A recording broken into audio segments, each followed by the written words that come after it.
Ukraine ने इस बार जो भारत के ऊपर आरोप लगाए हैं उनकी टाइमिंग्स बहुत ही ज़्यादा इंपॉर्टेंट है एंड ऐसा लग रहा है कि यूक्रेन इस समय पूरी कोशिश कर रहा है कि प्रधानमंत्री मोदी का एयर इंडिया 1 प्लेन 9 मई को रशिया की ओर उड़ान ना भरे। अभी कुछ ही दिन पहले 2 बड़ी न्यूज़ निकल कर आई थी। सबसे पहले न्यूज़ आई थी कि भारत ने रशियन प्रेसिडेंट व्लादिमीर पुतिन को इन्वाइट किया है और व्लादिमीर पुतिन भी भारत आने के लिए रेडी हो गए हैं। इसके साथ ही एक और न्यूज़ आई थी कि रशिया ने विक्ट्री डे परेड के लिए भारत के प्रधानमंत्री मोदी जी को इन्विटेशन भेजा है। अब ये जो विक्ट्री डे परेड होनी है ये 9 मई को होनी है और इस बार विक्ट्री डे परेड की 80th एनिवर्सरी है। सोवियत यूनियन ने वर्ल्ड वॉर में जर्मनी की नाजी फोर्सेस को हराया था, उसी को सेलिब्रेट करते हुए रशिया ये विक्ट्री डे परेड का कार्यक्रम हर साल करता है। अब ये विक्ट्री डे परेड रशिया के लिए एक सिंबॉलिक इवेंट होता है जिसमें वो जर्मनी के ऊपर अपनी मिलिट्री पावर और हिस्टोरिक लेगेसी को हाईलाइट करता है। रशिया ने इस साल के इवेंट में भारत के साथ साथ चाइनीज प्रेसिडेंट शी जिनपिंग, फलस्तीन के प्रेसिडेंट महमूद अब्बास, उसके बाद स्लोवाकिया के प्राइम मिनिस्टर रॉबर्ट फिको को इन्वाइट किया है। बाकी लीडर्स ने तो व्लादिमीर पुतिन का इन्विटेशन एक्सेप्ट कर लिया है, लेकिन प्रधानमंत्री मोदी के जाने की कंफर्मेशन भारत सरकार ने अभी तक नहीं दी है। भारत के विदेश मंत्रालय ने इसको लेकर कहा है कि प्रधानमंत्री मोदी की रशिया विजिट की कंफर्मेशन का डिसीजन एप्रोप्रिएट टाइम के ऊपर पब्लिक डोमेन में सबको बता दिया जाएगा।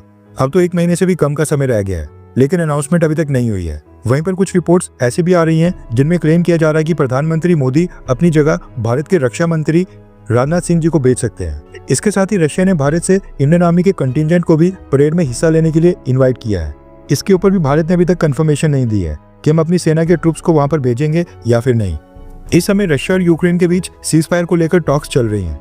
अगर ये सीज फायर हो जाता है तो प्रधानमंत्री मोदी विक्ट्री डे परेड में हिस्सा लेने जरूर जाएंगे, लेकिन ये ऑप्टिक्स के लिए बिल्कुल अच्छा नहीं लगेगा कि एक तरफ व्लादिमीर पुतिन और प्रधानमंत्री मोदी विक्ट्री डे परेड में हिस्सा ले रहे होंगे और दूसरी तरफ बॉर्डर के ऊपर रशियन फोर्सेस यूक्रेन के ऊपर अटैक कर रही होगी। ऊपर से चाइनीज प्रेसिडेंट शी जिनपिंग भी वहां पर प्रेजेंट होंगे। इसलिए भारत की सरकार काफी गंभीरता से चर्चा कर रही है कि क्या प्रधानमंत्री मोदी को विक्ट्री डे परेड के लिए रशिया जाना चाहिए या फिर नहीं। ऊपर से अगर प्रधानमंत्री मोदी विक्ट्री डे परेड में हिस्सा लेने के लिए रशिया का इन्विटेशन एक्सेप्ट नहीं करते हैं तो फिर सामने से रशियन प्रेसिडेंट व्लादिमीर पुतिन भी हो सकता है कि भारत की विजिट को पोस्टपोन कर लें।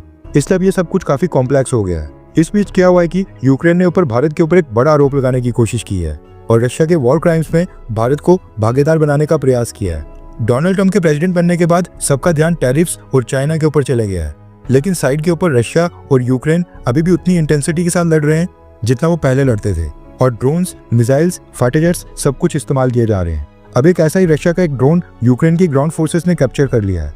रेफरेंस के लिए आपकी स्क्रीन के ऊपर आर्टिकल का स्क्रीनशॉट भी आ रहा होगा। यूक्रेन ने बताया कि रशिया के इस ड्रोन का नाम है शाहिद 136 कामिकाजे ड्रोन, जो कि ईरान की टेक्नोलॉजी के ऊपर बेस्ड है, लेकिन रशिया में इसकी प्रोडक्शन हो रही है। यूक्रेन ने आरोप लगाया कि ईरान और रशिया ने इन कामिकाजे ड्रोन्स के अंदर भारत की कंपनीज के कंपोनेंट्स का भी इस्तेमाल किया है।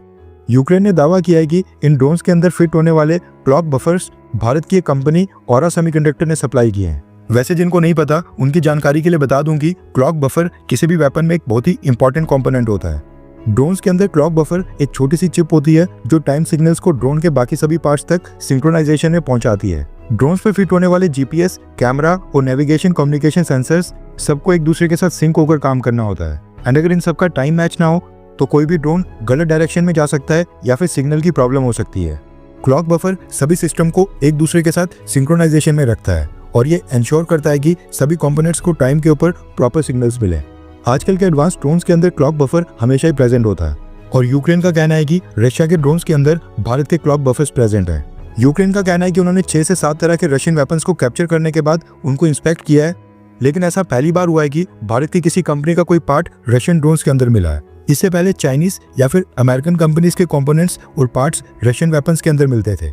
वैसे ये दिखाता है कि डिफेंस मैन्युफैक्चरिंग के मामले में भारत कितनी तेजी से आगे बढ़ रहा है। आज से 100-150 साल पहले जब इलेक्ट्रॉनिक्स की फील्ड में इतनी डेवलपमेंट नहीं हुई थी तब सिर्फ मैकेनिकल वेपन्स का चलन था। ऐसे वेपन्स जो प्योरली मैकेनिज्म के ऊपर बेस्ड थे, जिनमें इलेक्ट्रॉनिक कंपोनेंट्स ना के बराबर हुआ करते थे। उदाहरण के लिए आज से 70-80 साल पहले जो आर्टिलरी गन्स और टैंक्स का इस्तेमाल होता था उनके अंदर इलेक्ट्रॉनिक टारगेटिंग सिस्टम नहीं होता था। खुद ऑपरेटर को अपनी ह्यूमन इंटेलिजेंस के ऊपर टारगेट्स लॉक करने पड़ते थे, लेकिन आजकल के टैंक्स और आर्टिलरी गन्स के अंदर ऑटोमेटिक टारगेटिंग सिस्टम आ गए हैं जो कि स्क्रीन के ऊपर ग्राफिकल इंटरफेस के साथ आते हैं। जैसे जैसे इलेक्ट्रॉनिक्स की फील्ड में डेवलपमेंट हुई, डिफेंस और वेपन्स इंडस्ट्री ने भी अपने हथियारों में नए नए इलेक्ट्रॉनिक फीचर्स ऐड किए। मैकेनिकल से सेमी ऑटोमेटिक और आज फुली ऑटोमेटिक वेपन्स बनाए जा रहे हैं जिनको हम रिमोटली कई किलोमीटर पीछे से एक कंट्रोल स्टेशन से भी कंट्रोल और हैंडल कर सकते हैं। रशिया के पास आज की डेट में एक बहुत ही स्ट्रॉन्ग डिफेंस मैन्युफैक्चरिंग बेस है, लेकिन उसके पास एक powerful domestic micro electronic system industry नहीं है। यानी कि जो वेपन्स के अंदर आजकल जो छोटे छोटे इलेक्ट्रॉनिक कंपोनेंट्स होते हैं उसमें रशिया वीक है। इसलिए जब बात आती है एडवांस्ड इलेक्ट्रॉनिक कंपोनेंट्स या फिर चिप सिस्टम्स की, तो रशिया इनको अमेरिका, यूरोप और जापान से इंपोर्ट किया करता था। ड्यूअल यूज आइटम्स कैसे न कैसे करके रशिया तक पहुंच जाती थी। लेकिन भारत इस फील्ड में काफी तेजी से आगे बढ़ रहा है। पिछले कुछ सालों के अंदर भारत में इलेक्ट्रॉनिक कंपोनेंट्स की मैन्युफैक्चरिंग काफी तेजी से बढ़ रही है और अब कई सारे स्टार्टअप्स और एमएसएमईज भारत में इस फील्ड में काम करना स्टार्ट हो गए हैं। जहां तक बात है रशियन वेपन्स के अंदर भारत की कंपनीज के कंपोनेंट्स और मेड इन इंडिया चिप्स होने की, तो यूक्रेन को एटलीस्ट इस मसले के ऊपर बिल्कुल चुप बैठना चाहिए था, क्योंकि थर्ड कंट्रीज की मदद से काफी सारा मेड इन इंडिया एमुनिशन आज भी यूक्रेन की सेना इस्तेमाल कर रही है। कई बार पिक्चर्स भी सामने आई हैं जिसमें यूक्रेन की फोर्सेस भारत की ऑर्डिनेंस फैक्ट्रीज में बने आर्टिलरी शेल्स इस्तेमाल करते दिखाई दे रही है।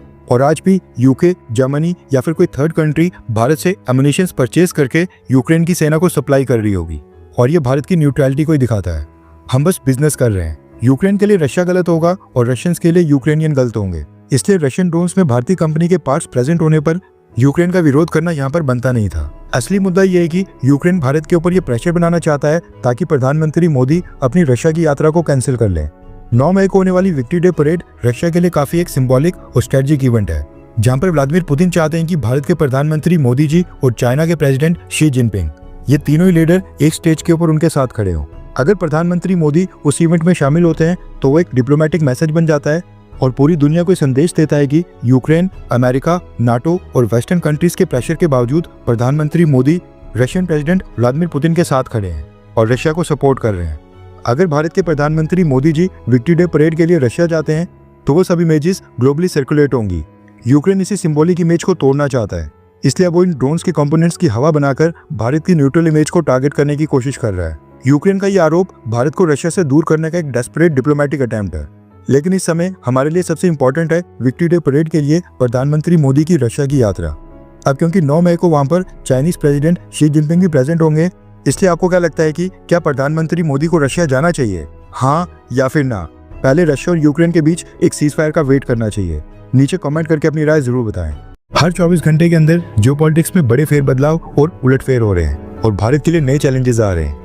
कोई देश अपने फैसले से पलट रहा है तो कोई देश ब्लैकमेलिंग के ऊपर उतर आया है। सभी देश एक दूसरे को नीचे लगाने की कोशिश कर रहे हैं। इन सब के बीच हमारा भारत किसी भी देश से पीछे न रह जाए, इसके लिए मोदी सरकार लगातार कोशिशें कर रही है। एंड भारत की foreign policy, defence news, economy और ग्लोबल अफेयर्स का सही एनालिसिस हमारे चैनल इंडियन अफेयर्स का मिशन है, और ये मिशन आपके सपोर्ट के बिना अधूरा है। इंडियन अफेयर्स हिंदी के ऊपर हम सभी फैक्ट्स और डेटा बिल्कुल सरल भाषा में एनालाइज करते हैं, बिना किसी एजेंडा के। अगर आप चाहते हैं कि इंडियन अफेयर्स का सही और ऑथेंटिक एनालिसिस आप तक लगातार पहुंचे, तो इस वीडियो को लाइक करें और हमारे चैनल इंडियन अफेयर्स को सब्सक्राइब करके बेल नोटिफिकेशन ऑन करना मत भूलिए। आपका एक लाइक हमारे चैनल को ग्रो करने में काफी मदद करेगा और एक सब्सक्राइब ये सुनिश्चित करेगा कि आप किसी भी इंपॉर्टेंट अपडेट को मिस ना करें। अगर आपने हमारे चैनल को पहले से सब्सक्राइब किया है तो दिल से धन्यवाद। जय हिंद, वंदे मातरम।